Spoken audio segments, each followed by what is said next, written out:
So the kids want the crusts cut off. I mean, I've cut them, but little do they know that I make them eat it anyway in another form. I'm all about zero waste, or the least amount of waste you can have in the kitchen. I'm going to show you how to make a bread and butter pudding. It's my way of making it, and I whip this up very often. Great dessert for the kids. Why not? They can have a sandwich for lunch and bread and butter pudding for dinner. Win-win. Leftover crusts, I'm adding leftover nuts that I've had, some dried fruit and some white chocolate for that little bit of sweetness. Alright guys, with all that being said, grab your coffees. Time to make this beauty. Let's go. I'm just going to grab a baking dish. I've got a rectangular sort of cake tin. You can use any baking dish, roughly that size, straight in front of me. Add your bread crusts to the pan. You can use the crusts like I am, and if you don't have crusts, use sliced bread or even croissants or bread rolls. Whatever you have, doesn't matter. Just put them in the pan, drizzle that butter and toss with your fingers just to coat every piece of crust. Next, I'm adding in the nut mixture. If you don't have nuts, you can leave it out or add anything else that you have to use up. Once you've done that, drizzle over the white chocolate chips if you're using them. Again, use dark chocolate or milk chocolate, or leave it out if you want to.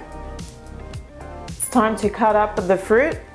I'm using dried fruit today, some apricots and some dates, and that's just because I have them lying around and I want to use them up. But if you don't have those and you've got some fresh fruits or anything else other than these, feel free to throw them in, doesn't matter.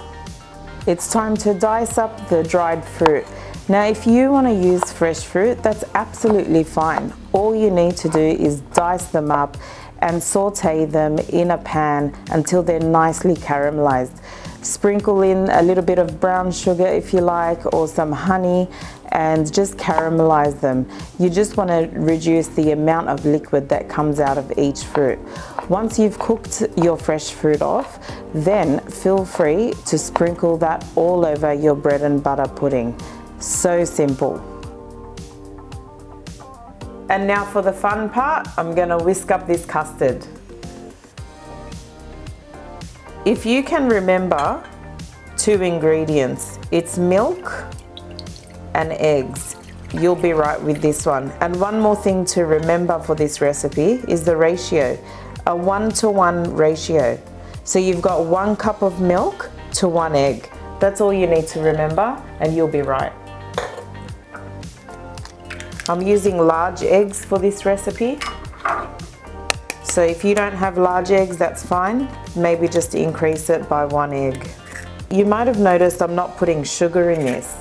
And that's because I've got dates, apricots, and white chocolate, which will all give sweetness to this dessert. Okay, I'm gonna put that aside now to grab our baking tray.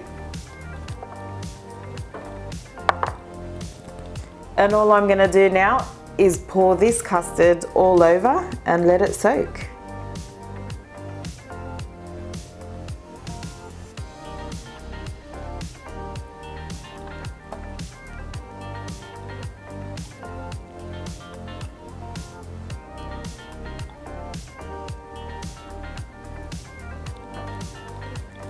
I'm just going to press the tops down to soak. All you want to do now is leave that for 15 minutes and then straight into the oven.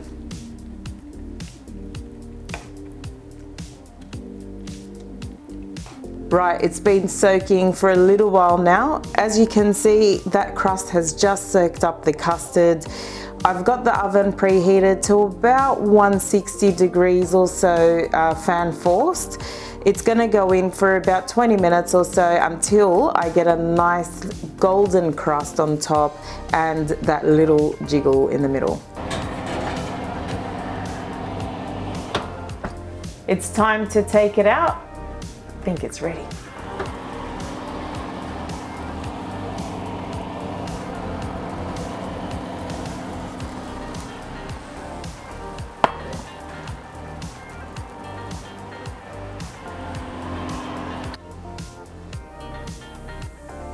Yum.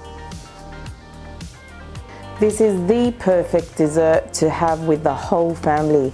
I've just plated my piece up with a little bit of vanilla ice cream. Again, any ice cream will do, and a bit of extra nut mixture on top.